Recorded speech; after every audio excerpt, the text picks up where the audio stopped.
Saya berharap semua kita tetap semangat dan kita tetap bersukacita walaupun hari-hari ini semua kita terus mulai masuk di masa pemulihan daripada pandemik, dan saya mendengar tadi New York juga sudah mulai macet ya. Saya juga baru dari Jakarta juga sudah macet, Surabaya juga sudah macet. Itu tanda-tanda kehidupan sudah mulai kembali berjalan dengan baik, dan kita bersukacita karena sebenarnya inilah yang kita doakan dan kita rindukan. Dan kekasih Tuhan, tema yang Tuhan berikan buat kita tahun ini adalah The Year of Anointing, tahun pengurapan. Kita sadar bahwa kita perlu diurapi Tuhan. Coba siapa yang sadar bahwa saudara tidak bisa hidup sendiri tanpa Tuhan dan Anda perlu pengurapan Tuhan? Lambaikan tangan saudara. Ya, puji Tuhan. Katakan, saya perlu diurapi Tuhan. Ya, saya perlu diurapi Tuhan. Dan di bulan April ini, subtema kita adalah Works of the Spirit. Karunia Roh Kudus, cara kerja Roh Kudus. Dan kita akan bersama-sama merenungkan ada beberapa ayat yang Rasul Paulus sendiri ajarkan buat kita. Ya, 1 Korintus pasal 12 ayat 8 sampai ayat yang ke-11. Alkitab berkata, sebab kepada yang seorang Roh Kudus memberikan karunia, ya, untuk berkata-kata dengan hikmat. Dan kepada yang lain, roh yang sama, yaitu Roh Kudus, memberikan karunia berkata-kata dengan pengetahuan. Itulah kalimat pengetahuan, kalimat marifat, ayat yang ke-9. Kepada yang seorang, roh yang sama memberikan iman, karunia iman, dan kepada yang lain, Roh Kudus memberikan karunia untuk menyembuhkan, karunia kesembuhan. Lalu ayat yang ke-10, dan kepada yang seorang, Roh Kudus memberi kuasa untuk mengadakan mujizat. Ada karunia mujizat. Dan kepada yang lain, Ia memberikan karunia untuk bernubuat. Ada karunia bernubuat. Dan kepada yang lain lagi, Roh Kudus yang sama, memberikan karunia untuk membedakan bermacam-macam roh, atau discernment spirit. Kita menyadari, mendeteksi apa roh yang ada dan yang bekerja di baliknya. Kepada yang seorang Roh Kudus memberikan karunia untuk berkata-kata dengan bahasa roh, dan kepada yang lain Ia memberikan karunia untuk menafsirkan bahasa roh itu. Ada 9 karunia roh. Ayat yang ke-11, perhatikan, tetapi semuanya ini dikerjakan oleh roh yang satu dan yang sama. Ya, garis bawahi kalimat itu, dikerjakan oleh Roh Kudus yang satu dan yang sama. Ya, ayo ucapkan bersama saya, dikerjakan oleh Roh Kudus yang satu dan yang sama. 2, 3, dikerjakan oleh Roh Kudus yang satu dan yang sama. Nanti saya akan jelaskan. Yang memberikan karunia kepada tiap-tiap orang, ya, lihat, kepada tiap-tiap orang. Jadi semua orang yang percaya Yesus, orang yang dipenuhi Roh Kudus, diberikan karunia kepada tiap-tiap orang secara khusus, seperti yang dikehendaki Tuhan. Nah, kekasih Tuhan, ternyata ketika pengurapan Tuhan hadir dalam hidup kita, kita tidak hanya mengalami kelepasan, kita tidak hanya mengalami sebuah damai dan kelegaan, kita tidak hanya mengalami api Tuhan yang menjamah kita, selalu kemudian air yang menyejukkan hati kita, serta kita tidak hanya mengalami yang namanya sebuah kemenangan yang Tuhan berikan. Itu semua adalah janji Tuhan.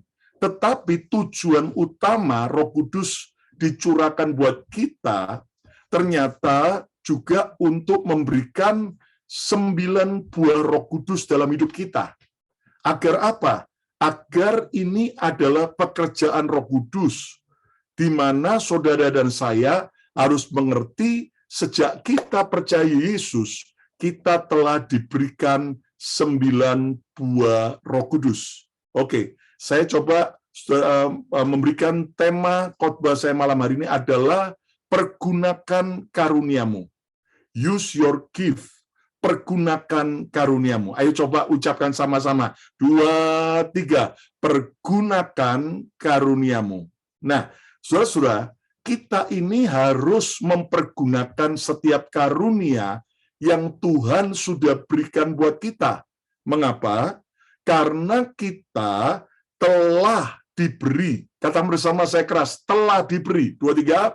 Telah diberi 9 karunia Roh Kudus sejak kita menerima Roh Kudus. Nah, saya mau tanya, siapa percaya bahwa saudara sudah menerima Roh Kudus? Angkat tangan. Ya, saudara sudah dibaptis Roh Kudus dengan tanda awal berbahasa roh. Dan kita semua telah diberikan 9 karunia Roh Kudus. Ayo coba pegang dada masing-masing, katakan, di dalam hidup saya sudah ada 9 karunia Roh Kudus.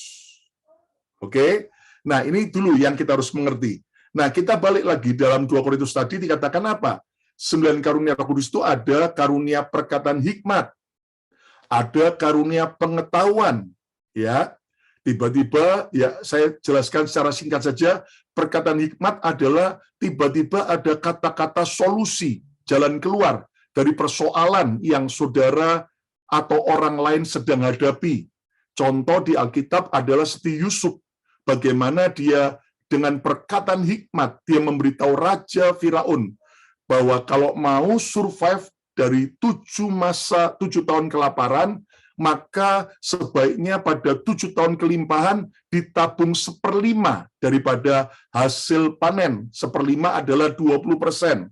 Dan itu adalah kata-kata hikmat yang akhirnya membawa Mesir dan bangsa-bangsa tetap bisa survive di masa 7 tahun kelaparan.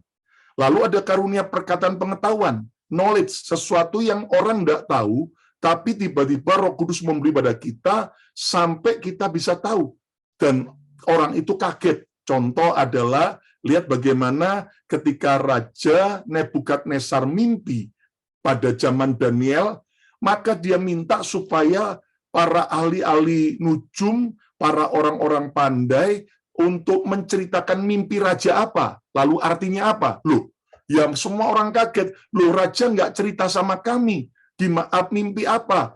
Ya, kalau memang Tuhan menyertai kamu, kamu akan tahu juga saya mimpinya apa. Loh, ini kan sulit, saudara, ya kan? Tapi rupanya waktu Daniel berdoa, Daniel mendapatkan marifat, Daniel mendapatkan karunia perkataan pengetahuan, sehingga akhirnya dia bilang, raja mimpi ini kan, raja mimpi ini kan, raja mimpi ini kan. Oh, dia kaget sekali. Dan ternyata, saudara, akhirnya raja mengakui kebesaran Allah yang disembah Daniel. Ada karunia iman. Karunia iman ini bukan hanya iman yang percaya kepada Yesus, tetapi iman yang spektakuler. Seperti iman daripada yaitu Simon Petrus ketika dia berjalan di atas air, ya kan? Nah, ada karunia kesembuhan, lalu ada karunia mujizat, ada karunia nubuatan, ada karunia membedakan roh untuk kita tahu ini orang yang ngomong ini bohong atau jujur. Saudara, itu karunia discernment spirit. Wah, tiba-tiba ini suasana rumah kok kayaknya panas terus, ya kan? Kok bawaannya berantem terus? Nah, langsung kita punya karunia membedakan. Wah, ini ada roh pertengkaran. Setan menyerang dengan roh perselisihan, roh pertengkaran, ya kan? Itu karunia membedakan roh. Lalu kemudian ketika ada orang hamba Tuhan melayani, kita bisa mendeteksi ini karunia dari Tuhan, betul-betul karena Roh Kudus yang bekerja, atau dia menggunakan witchcraft atau kuasa kegelapan. Nah, itu cukup banyak, ya, di mana akhirnya ada orang yang mencampur pelayanannya dengan kuasa manifestasi daripada dunia perdukunan. Contohnya beberapa orang-orang yang ada di Afrika seolah-olah bernubuat menyembuhkan, tapi ternyata dia pakai ilmu vudu. Nah, ini hati-hati, saudara, ya. Lalu karunia berbahasa roh, ya. Lalu karunia menafsirkan bahasa roh. Nah, jadi inilah 9 karunia Roh Kudus yang saudara dan saya harus mengerti. Nah, sekarang saudara, pertanyaannya yang sederhana. Apa tujuan Tuhan memberi 9 karunia Roh Kudus buat kita? Sekali lagi ya, tujuannya apa? Saudara mungkin berkata, so what? Buat apa dalam hidup saya? Nah, ini hati-hati. Saudara dan saya harus mengerti bahwa Roh Kudus memberikan 9 karunia roh pasti ada tujuannya. Apa tujuannya? Mari kita lihat. Saudaraku, tujuannya adalah untuk melayani orang lain. Ya, untuk melayani orang lain. Saudara kan nggak bisa bernubuat tentang diri sendiri. Saya bernubuat, saya akan jadi seorang raja atau presiden Amerika yang keberapa. Lah, saudara nggak bisa bernubuat untuk diri sendiri. Tapi Anda bernubuat menguatkan orang lain. Dan ini bicara tentang melayani orang lain. Saudara nggak mungkin, saudaraku, yaitu saudara mengatakan kata-kata marifat kepada diri sendiri, tapi kepada orang lain. Jadi ini semua adalah karunia untuk melayani orang lain. Jadi saudara, semua kita dipanggil Tuhan bukan untuk dilayani, tapi untuk melayani. Ayo ucapkan bersama saya dipanggil untuk melayani.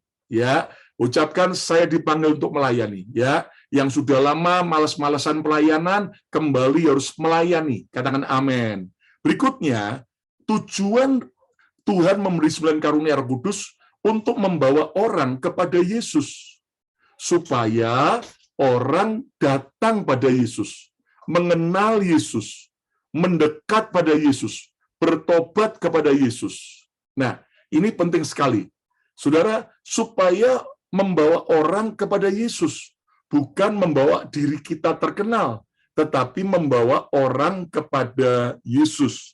Lalu juga, saudaraku, tujuannya adalah untuk bermanfaat bagi kepentingan bersama, ya. Jadi bagi kepentingan orang banyak, bagi kepentingan gereja lokal, bagi kepentingan tubuh Kristus. Dan ini semua adalah tujuan Roh Kudus memberikan 9 karunia roh. Dan saya percaya bahwa di akhir zaman ini, Roh Kudus akan memakai kita dengan tanda-tanda mujizat, dengan tanda-tanda yang heran, yang percaya katakan amin. Ya, contoh, saudara, ketika Anda diminta mendoakan orang lain, saudara, Anda harus mengerti bahwa ternyata Tuhan itu sudah memberikan kuasa Roh Kudus. Tuhan sudah memberikan karunia mujizat. Tuhan sudah memberikan karunia-karunia itu. Nah, kita harus pergunakan dengan baik.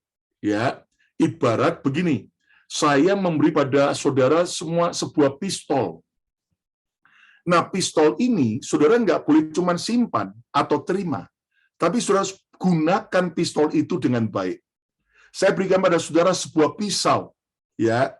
Nah, pisau itu Anda bisa gunakan dengan baik, ya. Bukan untuk mencelakakan orang lain, bukan untuk menodong, membunuh orang atau mengancam orang, tapi Anda gunakan untuk apa? Untuk masak. Pisau itu untuk memotong, ya kan, buah-buahan, dan atau mungkin untuk saudara sushi, ya, yang membuat sushi.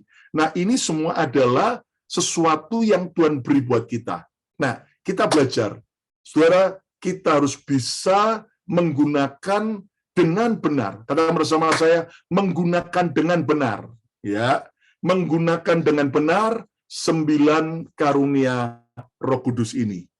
Nah, saya baru pulang dari Indonesia, dan saudara-saudara, di masa-masa seperti sekarang, nggak usah heran, karena banyak saudara-saudara di antara gereja dan pelayanan yang maju dan berkembang, tetapi juga ada pelayanan yang merosot, bahkan ada yang tutup. Dan saya mendengar, saudaraku, bagaimana ini bukan hoax, tapi benar-benar sebuah realita, bahwa ternyata banyak orang-orang yang diberi Tuhan karunia-karunia. Saudaraku, ternyata ada yang menggunakan untuk kemuliaan Tuhan. Tetapi juga berapa banyak yang akhirnya menyalahgunakan. Maaf kata, ternyata di masa sulit ini, seperti di Indonesia, ternyata akhirnya kelihatan siapa yang Yesus. Siapa yang menjadikan Yesus sebagai sebuah pekerjaan dengan siapa yang benar-benar mencintai Tuhan. Saudara, kalau Anda tahu hari-hari ini ternyata ada banyak gereja-gereja yang tutup atau bahkan ditawarkan siapa saja yang mau take over gereja itu, termasuk gedung yang disewanya, sekalian jemaatnya, sekalian semua alat-alat musiknya dan AVL-nya, semuanya akan boleh di take over, tapi tentunya harus membayar uang gantinya. Loh, kenapa begitu? Ternyata begini, saudaraku. Di Jakarta terutama beberapa gereja itu tadinya dibuka oleh beberapa pengusaha-pengusaha. Ketika para pengusaha itu tidak cocok dengan gembala sidangnya, akhirnya mereka buka gereja sendiri dengan kekuatan keuangan mereka. Mereka cari gedung sendiri, mereka kemudian undang hamba Tuhan top, yang penting mereka bisa bayar, mereka cari pemain musik, mereka cari pendeta yang bisa memimpin gereja itu, pokoknya semuanya kayak bangun perusahaan. Dan Anda tahu, saudara, ujung-ujungnya nanti pokoknya keuangan gereja dia yang kuasai, dia yang kelola, dan sebagainya. Nah, begitu pandemik datang, ternyata usaha daripada beberapa pengusaha ini kolaps. Dan gereja juga jelas akhirnya kolaps. Sudah tahu, akhirnya para pengusaha-pengusaha ini mulai berkata, sudah siapa saja yang mau ambil take over, silakan ambil. Bahkan akhirnya ada yang sudah tutup tidak jelas. Beberapa tempat yang saya biasa melayani di Jakarta kaget sekali. Ternyata sudah tutup sekian lama dan sudah tidak ada lagi rencana untuk buka. Kenapa? Karena katanya manajemennya bangkrut. Bayangin, saudaraku ya. Nah, Anda mengerti ini ternyata menggunakan karunia dengan cara yang salah. Nah, jadi saya berharap bahwa pertemuan kita malam hari ini mengingatkan saya pribadi, mengingatkan Pastor Yongki dan semua tim pelayan Tuhan, dan Pastor Jimmy juga, dan semua kita yang menyaksikan, bahwa kita harus bisa mempergunakan setiap anugerah dan karunia yang Tuhan beri dengan cara yang benar. Nah, sekarang siapa siap belajar bagaimana cara benar menggunakan karunia Tuhan? Yang percaya katakan amin. Ya, kita belajar yuk. Nah, Paulus mengajar kita bagus sekali. Bagaimana cara menggunakan karunia Roh Kudus, anugerah Tuhan dengan benar. Lihat dalam 1 Korintus 12 ayat pertama. Dikatakan begini, sekarang tentang karunia-karunia roh. Aku, Paulus, mau, saudara-saudara, supaya kamu mengetahui kebenarannya. I want you to understand about spiritual gift. Supaya kamu benar-benar mengetahui kebenaran daripada karunia-karunia Roh Kudus. Nah, ini adalah bagian awal daripada 1 Korintus pasal 12 yang akhirnya tadi membicarakan ada 9 karunia.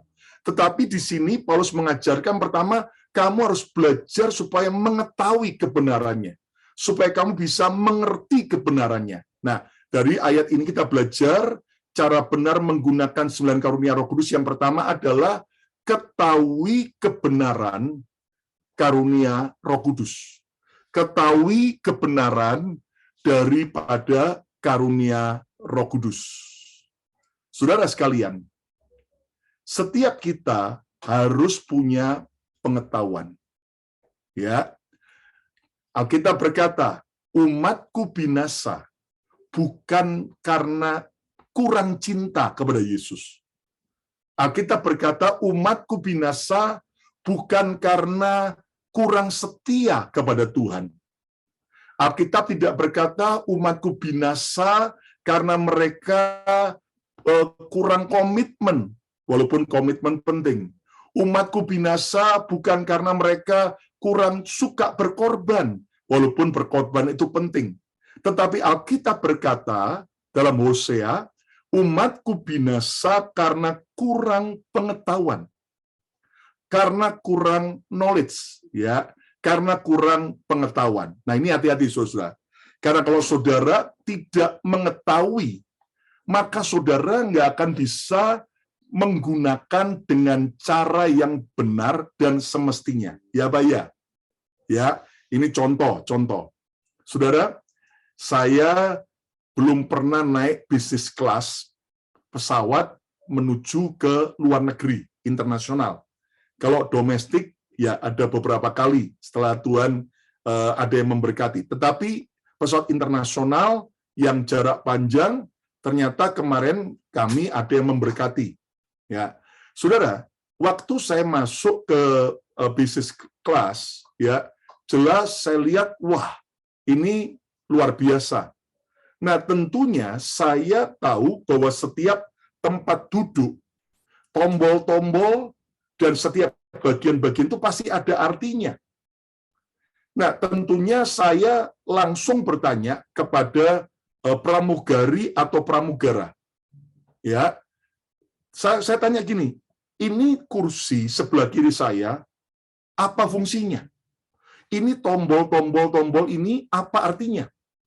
Dan lampu-lampu ini apa artinya? Kita kayak di sebuah tempat ya, private begitu ya kan. Nah, ini semua tahu. Oh, ternyata saudara, itu memang ya kalau naik pesawat internasional, kalau bisnis kelas, ternyata benar-benar suasana surga, saudara. Ya, suasana surga. Kenapa? Karena kursinya ternyata total bisa flat, ya, jadi tempat tidur. Nah, badan kita yang besar ini kan kalau kursi satu itu kan kadang-kadang mepet. Ternyata kursi yang di sampingnya itu ada tujuannya supaya badan kita bisa lebar. Rupanya itu bisa di-adjust karena badan kita beda-beda sehingga itu bisa dinaik turunkan persis dengan yang kita mau.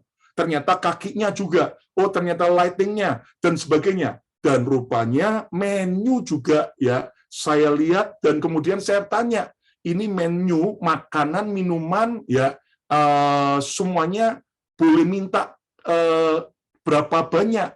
Ternyata mereka beritahu, oh kapanpun minta terus, silahkan.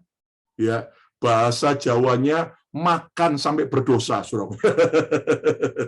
Ya, nah saya pelajari semua. Oh, saya lihat, oh caranya gini, oh gini. Bahkan di televisinya pun, ya private itu gimana? Nah, saudara, bahkan diberi juga baju pajama, ya kan, supaya kalau tidur kita bisa ganti baju atas dan baju bawah sehingga total kita kayak di rumah bisa tidur nyenyak dan sebagainya. Cara tombol-tombolnya. Nah, saudara, kalau kita tidak berpengetahuan, tentunya kita duduknya di bisnis kelas, tapi serasa ekonomi kelas.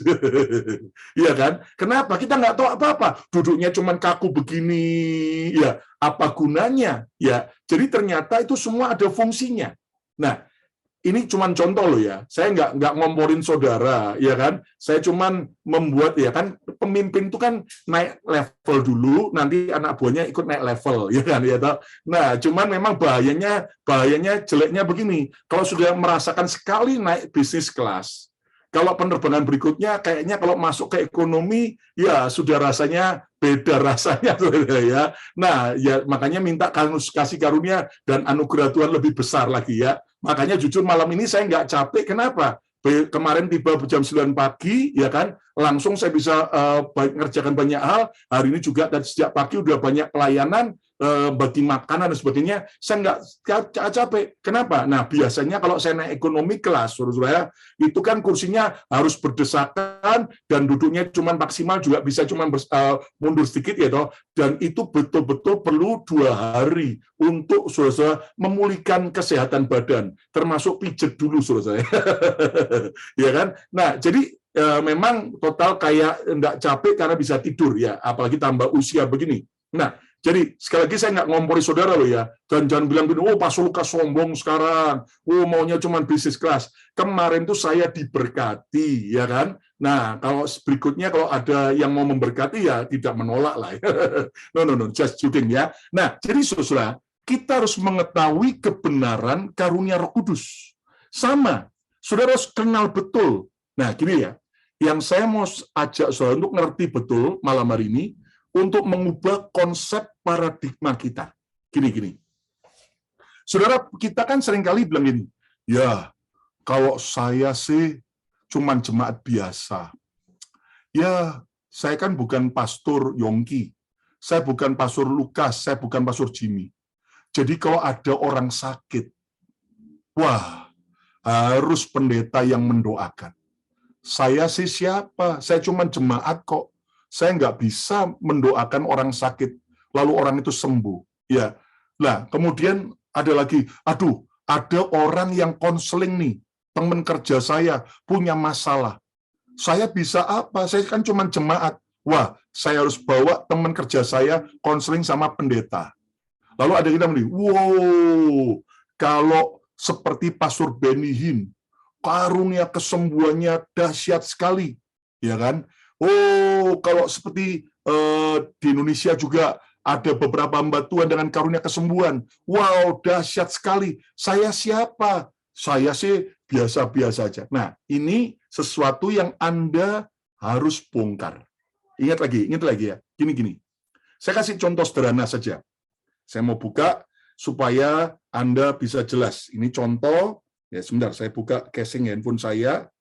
Nah, handphone saya kebetulan saya pakai merek yaitu Apple. Ya, saya nggak endorse Apple, tapi ini Apple. Nah, oke. Nah, sekarang saya mau tanya, kalau saudara misalnya beli handphone Apple yang sama tipenya dengan saya. Oke. Saudara belinya, ada yang beli di Indonesia, di Jakarta. Ada yang belinya di Melbourne, Australia. Saudara ada yang belinya di Israel, di Tel Aviv. Atau Anda ada yang belinya itu yaitu Eropa, di London. Nah, sekarang saya mau tanya, Bapak Ibu, selama handphone Apple ini kita beli tipenya sama, ya misalnya sekarang yang terbaru adalah iPhone 13. Saya mau tanya, handphone yang saya punya dengan yang dibeli saudara di Jakarta, dengan yang Anda beli di Israel, dengan yang Anda beli di Eropa, di London, saya mau tanya, sama tidak fungsi dan kapasitasnya? Halo, sama tidak? Sama tidak? Halo, sama. Ya kan? Di dalam handphone setiap kita, ya ternyata itu sudah terdeposit kemampuan yang sama. Ya, bahkan juga kehebatan kecanggihan yang sama. Yang handphone yang saya punya, beli di Philadelphia, dengan yang beli di New York, dengan yang beli di Australia, dengan yang beli di Indonesia, semuanya sama. So, jangan bilang begini, aduh, handphone saya nggak canggih, nggak secanggih handphonenya Pak Lukas. Selama handphone kita sama serinya, tentunya akan sama-sama punya kelebihan dan kemampuan yang sama. Nangkap dulu ya. Oke ya, nangkap ya. Ini contoh sederhana. Sekarang saya mau tanya, Roh Kudus yang diberikan masuk dalam diri saya dengan Roh Kudus yang diberikan masuk di dalam diri saudara semua, sama atau beda? Loh, jawab dong, ya. Walaupun nggak usah tetap di mute aja, tapi ngomong, sama atau beda? Kalau sama, coba lambaikan, sama gitu ya, toh. Oke, sama ya. Nah, jadi Roh Kudus yang di dalam diri saya dengan Roh Kudus yang di dalam diri setiap saudara sama-sama Roh Allah, sama-sama berkuasa, omnipoten, sama-sama maha tahu, omniscient, sama-sama omnipresent, maha hadir. Oke? Nah, sekarang kalau Roh Kudus kita sama, maka saudara harus tahu bahwa Roh Kudus itu, ya ini cuman saya berikan contoh ya, maaf Roh Kudus, seperti handphone yang sama. Di dalam handphone ini, apakah sudah ada kemampuan yang sama antara yang saya miliki dengan yang saudara miliki? Sama tidak? Sama. Sudah terdeposit di dalamnya kemampuan-kemampuan yang sama antara yang di dalam handphone saya dengan handphone saudara. Nah, gini, ini akan membuat saudara akan berubah konsepnya. Saudara, Roh Kudus yang di dalam diri Benny Hinn tidak lebih besar, lebih hebat dibanding Roh Kudus yang di dalam diri saya. Aduh, saya sih siapa? Kecil. No. Saudara harus mengerti kebenaran ini. Ternyata Roh Kudus yang ada di dalam diri setiap orang yang percaya sama kuasanya. Ucapkan bersama saya, sama kuasanya. Nah, berarti di dalam Roh Kudus yang di dalam diri kita sudah terdeposit 9 karunia roh ini ada dalam diri kita. Jadi saudara nggak perlu bilang gini, wah saya belum punya karunia iman, wah saya belum punya karunia kesembuhan, wah saya belum punya karunia membedakan roh, wah saya belum punya karunia hikmat. Inilah tipuan setan selama ini. Saudara ingat ya, sejak Anda beli handphone, maka saudara sudah punya langsung semua kapasitas kemampuan yang dalam handphone. Nah, cuman tinggal apa? Anda aktifkan aplikasinya. Betul nggak? Nah, saudara, kalau Anda punya handphone canggih, ya, lalu saudara cuman taunya WhatsApp, telepon, Facebook, Instagram, maaf kata, saudara belum maksimal menggunakan handphone saudara. Betul. Ternyata di handphone kita ada banyak aplikasi-aplikasi yang kita bisa gunakan dan kita bisa maksimalkan. Saudara mungkin di aplikasi saudara sudah lama ada yang namanya misalnya apa? Misalnya adalah yaitu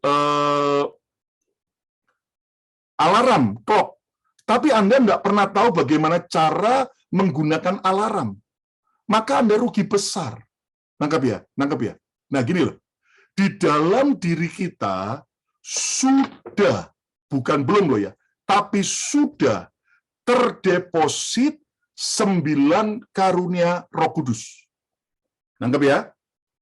Dan Roh Kudus yang di dalam saya dan di dalam semua kita orang percaya sama kuasanya. Saudara nggak boleh lagi begini, ya saya nggak dikasih karunia kesembuhan. Kalau Pastor Yongki, ya karunia kesembuhan. Kalau Pastor Andi Simon di Indonesia yang lagi heboh di Balikpapan punya karunia kesembuhan. Kalau saya sih enggak. Itu tipuan setan. Sekali lagi, jangan mau dibodohi oleh setan. Kalau engkau berkata, saya nggak bisa apa-apa. No, saudara di dalam hidupmu sejak engkau terima Roh Kudus, sudah terdeposit kuasa yang sama. Yang percaya, katakan amin. Nah, sekarang, saudaraku, jadi kita harus mengetahui dulu kebenaran ini. Kalau enggak, saudara, engkau akan selalu berkata, aku nggak bisa. Siapa bilang? Kita harus tahu dulu kebenaran karunia Roh Kudus. Amin. Nah, sekarang cara menggunakannya bagaimana? Pergunakan secara konsisten dengan iman dan keberanian. Nah, ini penting ya. Pergunakan 9 karunia roh itu dengan konsisten, dengan iman dan keberanian. Ini contoh.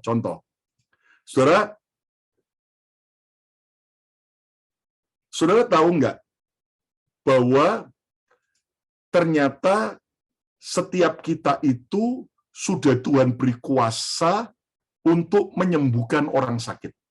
Ingat, yang menyembuhkan bukan kita, tetapi Roh Kudus yang menyertai kita dengan kuasa nama Yesus. Tapi Pastor Lukas, kenapa ada hamba-hamba Tuhan lain yang luar biasa? Kesembuhannya luar biasa. Saudara, saya sudah tanya dengan beberapa hamba Tuhan yang punya karunia kesembuhan hebat. Mereka di awal juga sama dengan kita. Aplikasinya baru diaktifkan, lalu dipelajari. Tapi lama-lama sering dipakai, lama-lama canggih. Ya kan? Nah, saudara, hal yang sama juga. Saudara, hamba-hamba Tuhan ini adalah orang yang sering keliling ke rumah sakit awalnya, doain orang sakit, didoakan sembuh, mati, ya kan?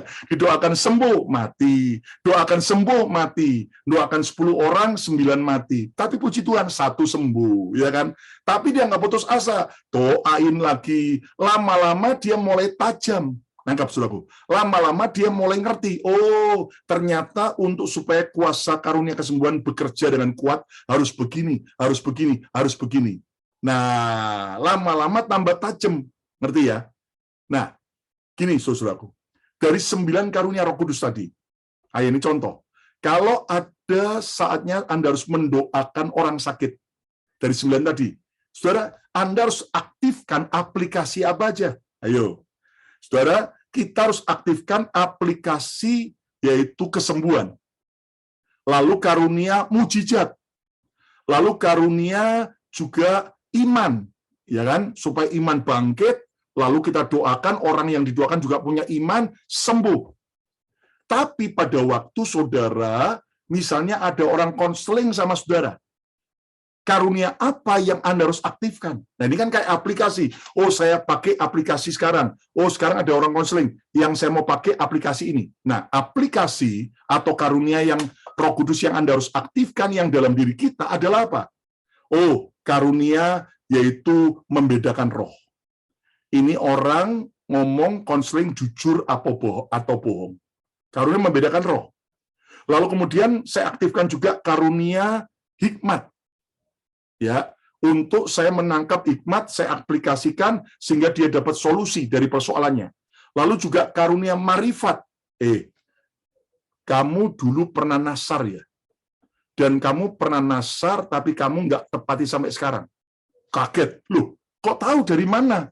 Loh, iya, ini Roh Kudus yang ngomong sama saya. Nah, ini adalah karunia marifat. Kamu ternyata minggu lalu kamu habis ya mengutuki Tuhan. Kamu marah, kecewa sama Tuhan. Loh, kok tahu? Ya kan? Nah, ini adalah karunia marifat. Nah, itu perlu untuk konseling. Waktu konseling, Anda aktifkan karunia hikmat, membedakan roh, karunia pengetahuan.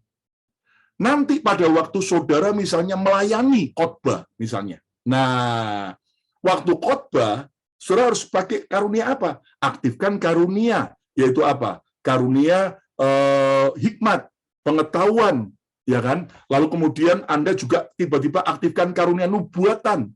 Firman yang Anda sampaikan ternyata sesuatu yang juga bicara tentang apa yang bakal terjadi. Lalu juga karunia membedakan roh, sehingga Anda bisa mendeteksi ini orang-orang lagi ngapain. Oh, ternyata lagi banyak yang stres. Lalu saudara bisa khotbah menjadi jawaban, sehingga akan betul-betul menolong mereka. Nah, saudara, ini adalah karunia-karunia aplikasi yang saudara harus aktifkan. Sampai sini nangkap dulu? Ngerti dulu nggak? Yang ngerti coba jempolnya digoyang-goyang. Ya, oke, sudah nangkep ya? Sekarang jadi saudaraku, saudara harus belajar gunakan seperti pisau. Anda harus pakai. Kalau Anda punya pisau nggak dipakai, lama-lama tumpul. Yang berikutnya, pertajam cara kerja karunia Roh Kudus. Ya, saudara, saya sempat tanya dengan beberapa teman yang punya karunia nubuatan. Saya tanya gini, Pastor, kamu gimana sih kok bisa punya karunia nubuatan yang tajam? Lalu dia ketawa. Ya awalnya saya cuma bernubuat ya hal-hal yang umum, Pastor. Saya cuma menguatkan orang. Saya lihat tiba-tiba ada impresi. Karunia membilang, wah orang ini lagi sedih. Nah, saya memberi kata-kata encouragement. Jangan sedih. Tuhan itu mau memberi kamu penghiburan. Kamu harus sukacita, bla bla bla. Nah, itu baru encouragement. Nah, orang itu diberkati, Pastor, dia nangis. Nah, lama-lama mulai dipertajam. Sampai nanti akhirnya ada nubuatan yang bisa membongkar masa lalu orang itu. Kamu waktu kecil pernah ya, kamu tuh jatuh dari sepeda motor dan kamu hampir mati, gegerotak, bla bla bla bla, sekian lama kamu di rumah sakit, atau waktu kecil kamu pernah ngalami pelecehan begini-gini, orang itu kaget. Lalu ada nubuatan yang untuk hari ini atau masa depan. Nah, jadi dia bilang begini, semuanya itu perlu diasah, perlu dilatih. Nah, gini ya, saudara, makanya perlu sekali, saudara, untuk melatih mengasah diri.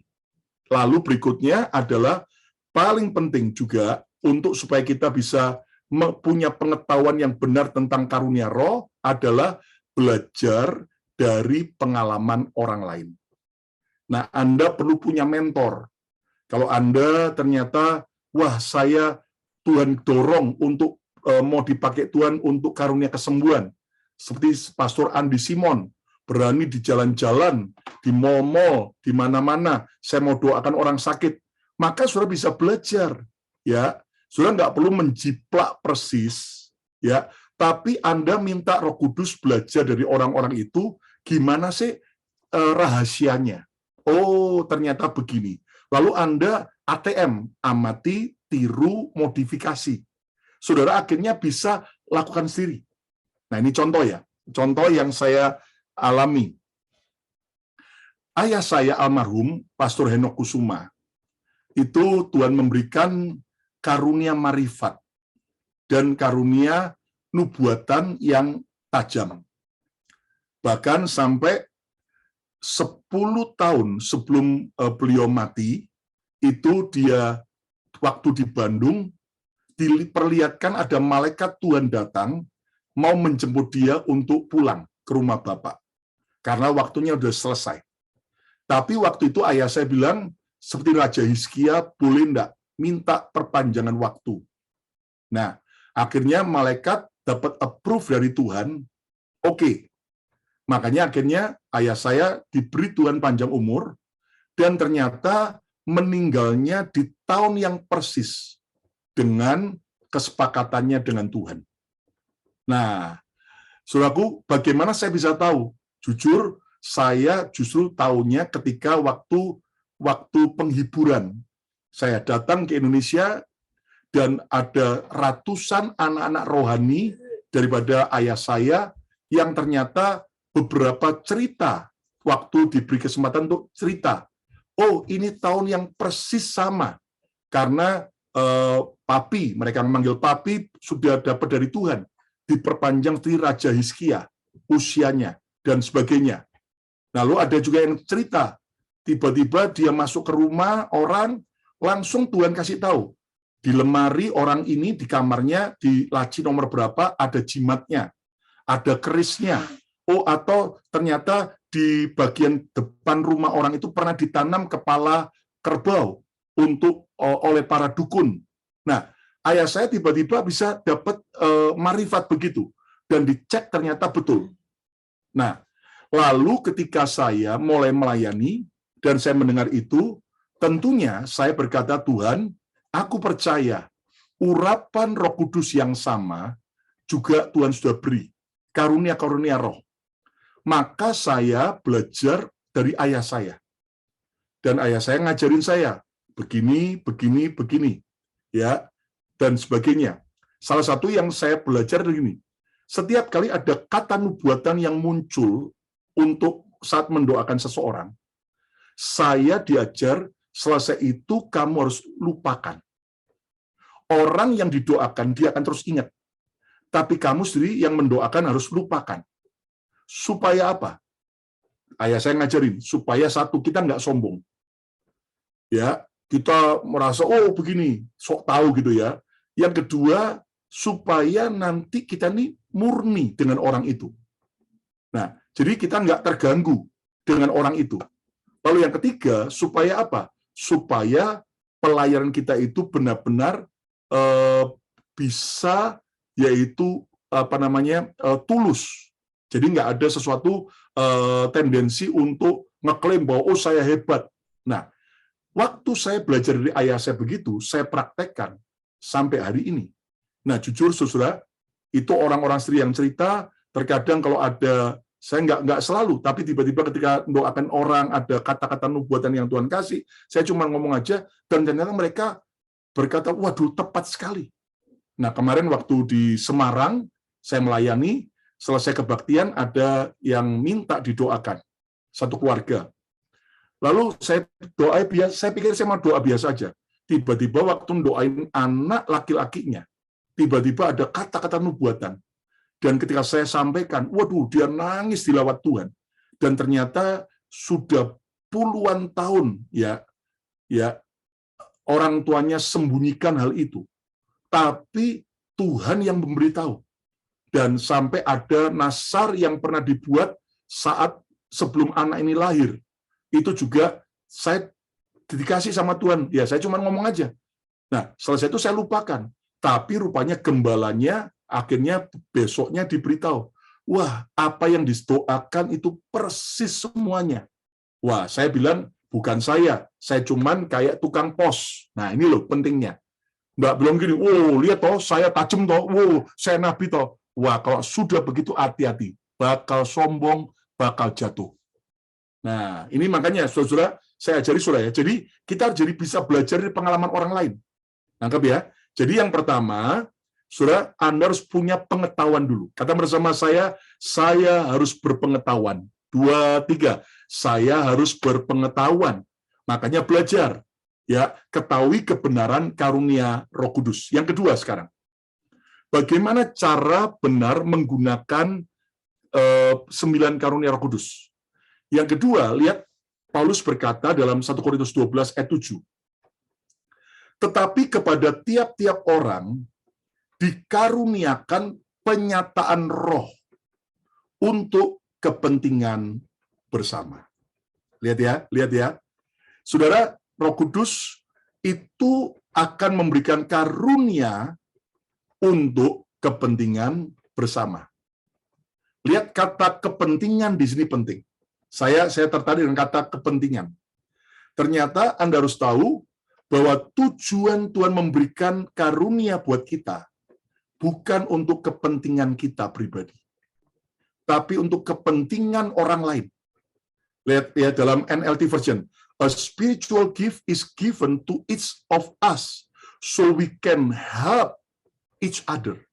Jadi karunia itu untuk orang lain, untuk nolong orang lain, untuk kepentingan Tuhan, untuk kepentingan orang lain. Dari sini saudara harus belajar. Yang kedua, cara menggunakan karunia Roh Kudus dengan benar adalah, saudaraku, bangunlah mezbah, bukan membangun panggung. Ingat ya, bangun mezbah bukan membangun panggung. Saudara, jangan pergunakan karunia Tuhan untuk mencari panggung, tetapi untuk membangun mezbah. Kata bersama saya gunakan untuk membangun mezbah. 2, 3, saya gunakan untuk membangun mezbah. Banyak orang hari-hari ini sibuk mengejar panggung, sibuk cari panggung, haus akan panggung. Makanya ya, kita harus hati-hati. Lihat sekarang di sosial media, di YouTube, waduh, saya sedih kalau sampai ada orang berantem, berdebat di YouTube, konten-konten yang akhirnya ribut, berantem. Sebenarnya Anda tahu, cuma tujuannya satu kok, supaya followernya tambah banyak, supaya orang tambah lihat tambah banyak. Aduh, ini berarti cari panggung. Nah, tapi Tuhan harus mengingatkan kita, gunakan karunia itu untuk kepentingan bersama. Artinya apa? Untuk membangun mezbah bagi Tuhan, untuk jadi berkat bagi banyak orang lain, untuk kemuliaan Tuhan. Nah, banyak orang hari-hari ini gunakan itu untuk apa? Untuk yaitu membangun dirinya, membangun panggung. Nah, ini hati-hati ya, saudaraku. Nah, cara membangun mezbah itu seperti apa? Kita lihat, ternyata kita harus belajar untuk jangan curi kemuliaan Tuhan. Ini hati-hati ya, jangan curi kemuliaan Tuhan. Kalau saudara, di antara saudara nanti, ada yang diberi Tuhan karunia kesembuhan, karunia hikmat, orang sampai kalau ngobrol dengan saudara selalu dapat solusi, jalan keluar, atau karunia nubuatan, ingat baik-baik, jangan curi kemuliaan Tuhan. Kita ini cuman hambanya, kita ini cuman alatnya, kita nggak boleh mengambil hak pemilik karunia itu. Ya, makanya jangan bilang begini, oh saya hebat, oh saya luar biasa, lihat saya tajam, lihat, oh pelayanan saya hebat. Hati-hati, itu nanti mencuri kemuliaan Tuhan. Dan ingat, seperti Raja Herodes dalam Kisah Rasul, pada waktu rakyat mendengar pidato raja, Mereka teriak, ini bukan manusia, ini suara dewa, ini suara Tuhan. Lalu Herodes senang, weh, benar-benar aku suara dewa. Langsung Tuhan kirim malaikat, nampar pipinya Herodes. Plek. Anda harus tahu ya, kalau Pastor Yongki nampar Anda, paling cuma sakit plas, merah. Tapi kalau malaikat yang nampar ceplek, raja jatuh dari singgasananya, mati seketika. Lalu Alkitab berkata dalam Kisah Rasul, dimakan cacing-cacing. Saudara, ada banyak anak Tuhan, ada banyak hamba Tuhan hari ini sudah mati rohaninya, sudah mati pelayanannya. Kenapa? Selalu mencuri kemuliaan Tuhan. Saudara, kembalikan segala kemuliaan bagi Tuhan. Ingat, sadar diri, kita cuman hamba, makanya nggak boleh sombong. Ya, ini penting. Semakin rendah hati, semakin diangkat Tuhan. Semakin sombong, merasa hebat, merasa berjasa, merasa jago. Kalau disebut Bang Jago, hati-hati, saudara ya. Nanti biasanya tinggalnya dengan ayam jago. Ya, berikutnya apalagi, saudaraku? Lalu berikutnya adalah, saudaraku, jangan memanipulasi karunia. Oh, ini hati-hati ya. Jangan memanipulasi karunia. Jangan pakai karunia untuk praktek sihir, ya, untuk manipulasi.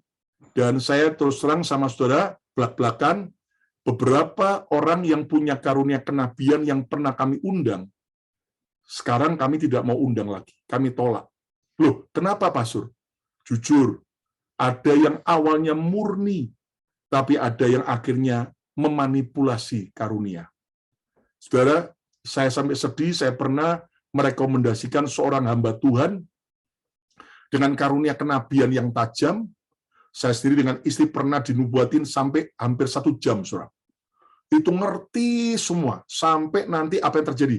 Sampai ini loh, hari ini kita sejak 2 tahun di depan gedung gereja BMC Philadelphia, ratusan orang antri kita beri makan. Itu sejak awal gereja, dia udah tahu. Nanti akhirnya kita dapat anak perempuan yang kedua Betani. Dia udah lihat, wih, jadi tajamnya bukan main. Saya rekomendasikan ke banyak kota, nggak taunya beberapa akhirnya telepon saya, gembalanya, protes. Pak, sekarang kok hamba Tuhan itu komersil, Pak. Loh, kenapa? Dia umumin selesai khotbah, siapa yang mau saya nubuatkan, datang ke kamar hotel saya. 1 nubuatan $100. Alamak, saudaraku. Dan saya marah sekali, saya telepon hamba Tuhan itu, saya marah sama dia. Saya bilang, aku malu kenalin kamu. Dan saya nggak melebih-melebihkan. Ternyata di satu kota, dia pecah satu gereja. Orang-orang yang loyal dengan gembalanya, malah akhirnya dia suruh, Tuhan berkata, kamu harus keluar dari gereja ini, karena ternyata dia tersinggung dengan gembalanya ketika gembalanya menegur. Nah, Anda tahu, itu namanya memanipulasi. Hati-hati ya, apalagi begini, hati-hati nih. Oh, Brother Akwam, Tuhan bicara sama saya. Tuhan memberitahu bahwa Brother Akwam akan diberkati Tuhan tahun ini dengan sebuah rumah istana. Tapi Tuhan berkata, Brother Akwam harus menabur dulu untuk pelayanan saya sejumlah $10.000. Kalau Brother Akwam taat, maka brother akan dapat rumah $2 juta. Lakukan, saya cuma menyampaikan perintah Tuhan. Alamak, kalau sudah begitu ngomong sama dia. Kalau Tuhan ngomong sama lu, Tuhan yang sama juga ngomong sama gua. Suruh nabur 10.000. Kalau Tuhan nggak ngomong sama saya, suruh nabur 10.000. No way. Nah, Anda tahu ya, ini memanipulasi. Banyak nggak? Oh, banyak.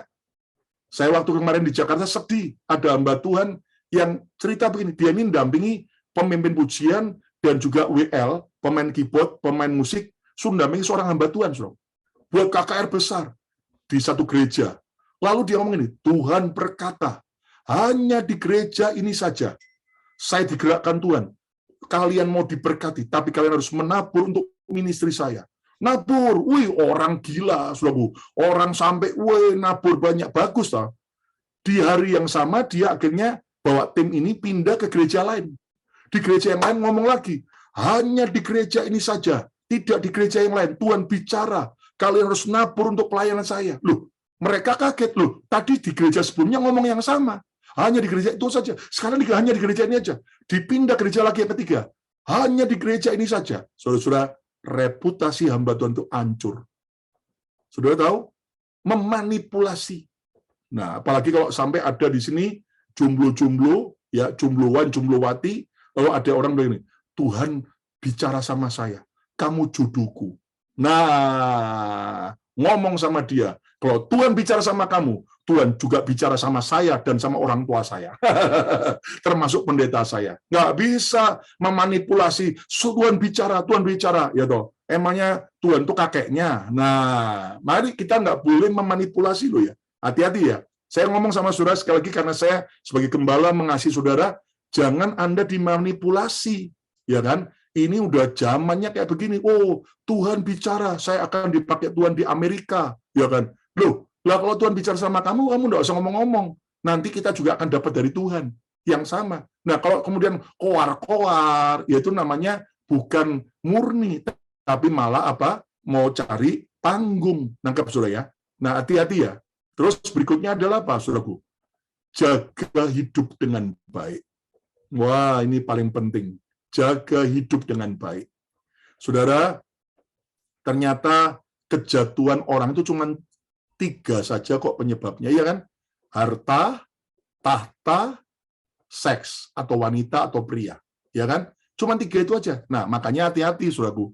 Sekarang ini kalau saudara dan saya katakan kau akan dipakai Tuhan luar biasa, tapi 3 hal ini hati-hati. Ya kan? Harta, tahta, kedudukan, dan tahta wanita, atau seks, atau pria. Ya kan? Sekarang ini kan macam-macam, ya kan? Nggak cuma dengan lawan jenis. Ada yang bilang, ya kan, wih hati-hati lu jangan dekat sama ai, atau noni-noni. Wih, sinyo-sinyo juga berbahaya sekarang. Ya kan, saudaraku? Nah, makanya kita harus ngerti sekali, saudaraku, kita harus jaga hidup. Dan hari-hari ini Anda dan saya udah dibombardirkan dengan berita-berita, skandal-skandal yang menyedihkan, sampai puluhan tahun merintis gereja, sampai berkembang, terpaksa harus resign, hanya kepleset hal-hal kecil. Saudara, jujur, mari kita belajar. Saya juga tidak kebal dengan godaan. Semua saudara tidak kebal dengan godaan. Makanya kita harus jaga hidup. Kata bersama saya, jaga hidup. Ayo pegang darah masing-masing, jaga hidup. Ya, saudara, sampai ada itu yang terbongkar 7 tahun selingkuh, saudara, disimpan rapi oleh seorang hamba Tuhan, akhirnya kebongkar. Dan hamba Tuhan itu, saudara-saudara, hari ini malunya bukan main. Jadi makanya kita harus hati-hati ya, saudaraku. Sekali lagi, kita nggak perlu, saudaraku, yaitu menghakimi orang lain, tapi kita harus jaga diri kita. Tapi kalau ternyata ada yang sudah miring-miring jalannya, motivasinya udah nggak benar, yaitu hidupnya udah nggak benar, udah langsung kita harus tahu, mendeteksi. Ya, jadi bangun mesbah. Ya, yang ketiga, yang terakhir, sebelum kita terima pengurapan, yang ketiga, bagaimana cara benar menggunakan 9 karunia roh. Sebentar. Oke, yang ketiga, yang terakhir adalah, lihat kembali dalam 1 Korintus pasal 12, ayat yang ke-11 sekarang. Dikatakan, tetapi semuanya ini dikerjakan oleh roh yang satu, dan roh yang sama. Ingat ya, Roh Kudus yang di dalam Beniin, Roh Kudus yang di dalam Andi Simon, Roh Kudus yang di dalam diri saya, di dalam diri saudara, satu dan yang sama kuasanya, yang memberikan karunia kepada tiap-tiap orang secara khusus. Ya, setiap kita dipakai Tuhan dengan unik. Ya, nanti Pak Suryomti kekuatannya di mana? Ya kan? Saya kekuatannya di mana? Unik. Pak Surjimi di mana? Unik. Tapi lihat, seperti yang dikehendakinya. Ada namanya kehendak Tuhan. The Message Bible bilang begini, bagus. All these gifts have a common origin. Ya, semua karunia ini diberikan dengan sebuah a common origin, but are handed out one by one the one Spirit of God, dan semua dilakukan oleh satu roh yang sama. Itulah Roh Kudus. He decided who gets what and when. Jadi dia punya sesuatu yang merupakan kehendaknya, mau kapan dan mau di mana. Nah, jadi Anda harus tahu artinya apa. Saudaraku, yang ketiga yang terakhir, pergunakan karunia sesuai dengan kehendak Tuhan. Gunakan sesuai dengan kehendak Tuhan. Artinya, apa yang Tuhan perintahkan, bukan sesuka kita. Nah, saudara ingat nggak, ada ayat kan yang paling kita takuti di Matius 7 ya, Yesus bilang, bukan semua orang yang berseru kepadaku Tuhan, Tuhan, akan masuk ke dalam kerajaan surga. Lalu ada orang pada akhir zaman berkata, aku sudah bernubuat, aku sudah mengusir setan demi namamu, dan sebagainya. Tapi Tuhan ngomong, penyalah daripadaku kamu sekalian pembuat kejahatan. Nah, saya dulu pikir gini, oh, mereka itu pembuat kejahatan karena mereka melayani, tapi hidup dalam dosa. Ada, bisa begitu, ya kan? Hidup dalam dosa. Loh, kok bisa ya itu orang berzina? Tapi waktu doakan orang sakit kok sembuh? Loh, kok bisa ya itu orang hidupnya kacau, berantakan? Tapi ternyata waktu dia melayani bagus sekali. Nah, jangan terkecoh. Ingat, pada waktu seseorang melayani, khotbah, doakan orang, melayani, maka yang dibela Tuhan bukanlah orang itu, tapi Tuhan membela firman-Nya. Ingat lagi ya. Ketika orang itu melayani, walaupun hidupnya kacau, yang dibela Tuhan itu bukan orang itu, tapi firman-Nya. Tapi orang itu akan berurusan dengan Tuhan. Buktinya apa? Simson lihat, maka berkuasa roh Allah. Kapan? Selesai berzina loh. Baca itu. Habis berzina, maka berkuasa roh Allah. Dia bisa kalahkan Filistin. Tapi ujung-ujungnya, Simson harus nanggung konsekuensi dosanya. Jadi saudara, ada yang orang hidupnya kacau, pelayanannya terus, hati-hati, nanti tanggung jawabnya dengan Tuhan. Dan seorang guru akan dituntut lebih berat daripada yang diajar. Seorang yang melayani akan dituntut lebih berat daripada yang dilayani. Makanya kita harus betul-betul terus pastikan kita mau hidup benar. Tapi kata pelaku kejahatan, dalam satu terjemahan bahasa Inggris, dikatakan apa? Itu adalah mereka yang melakukan unauthorization. Sesuatu yang tidak Tuhan perintahkan. Nah, ini hati-hati ya. Jadi rupanya gini, ada loh kalanya Tuhan nggak perintahkan kita untuk bernubuat. Tapi gara-gara kita ngesok, mau pamer karunia, kita mau bernubuat. Itu, saudara, kita bisa salah. Makanya selalu tanya sama Roh Kudus. Roh Kudus, aku mau doakan orang ini. Apa yang aku harus lakukan? Kalau enggak, saudara-saudara, kita bisa show off. Ya, saya pernah ngalami show off. Saya jujur, saya akhirnya bertobat, minta ampun sama Tuhan. Kenapa? Tuhan nggak perintahkan, tapi kayak sok mau doakan nubuat. Tuhan tegur saya. Lihat apa yang kamu sampaikan, error, salah. Saya akhirnya minta ampun sama Tuhan, dan sejak itu saya belajar. Saya tidak mau melakukan apa yang Tuhan tidak perintahkan. Pisau itu harus digunakan tepat waktu. Senjata itu harus digunakan tepat waktu. Nggak sembarangan nembak sana, nembak sini. Nangkep ya, saudara ya? Jadi mesti tanya dengar-dengaran dengan Tuhan. Nah, bagaimana caranya supaya kita menggunakan sesuai dengan kehendak Tuhan? Kita harus belajar untuk, yaitu pergunakan untuk membangun, bukan merusak.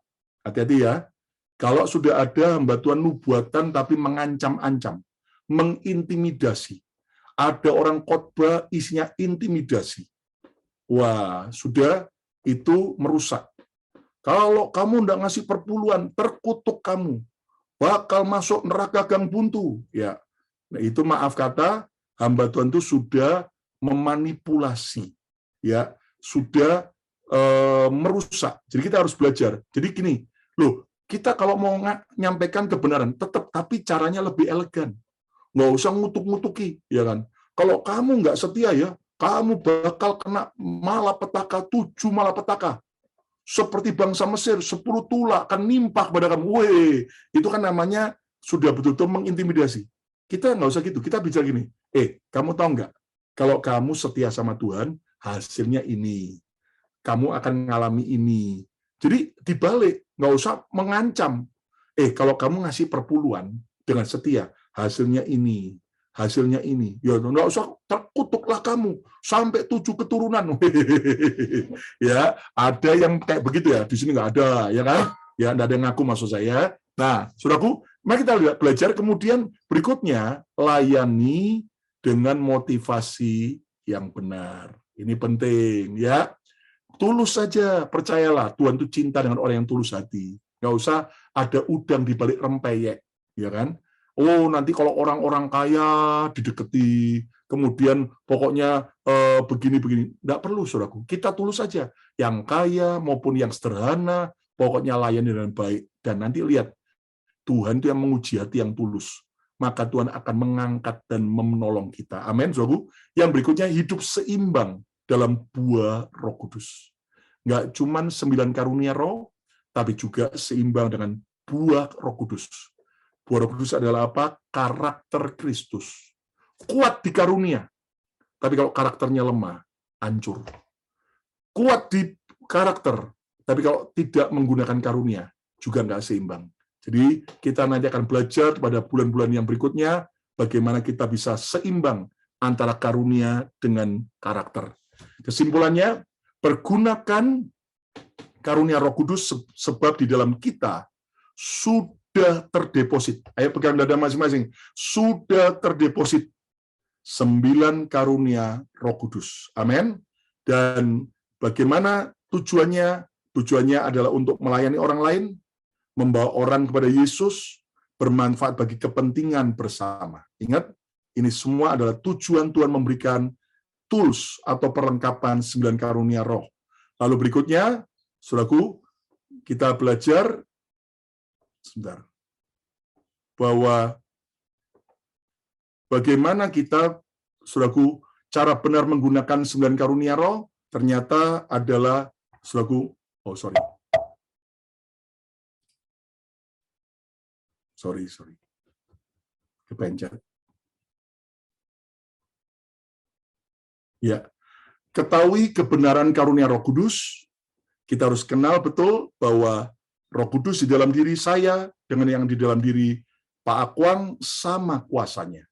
Kalau saya bisa mendoakan orang dan Tuhan menyembuhkan, Pak Akwang mulai besok cari ke rumah sakit, doain orang sakit. Amin. Ya, oke. Yang kedua, bangunlah mesbah. Bukan untuk kepentingan diri sendiri, tapi untuk kemuliaan Tuhan. Yang ketiga, pergunakan sesuai kehendak Tuhan.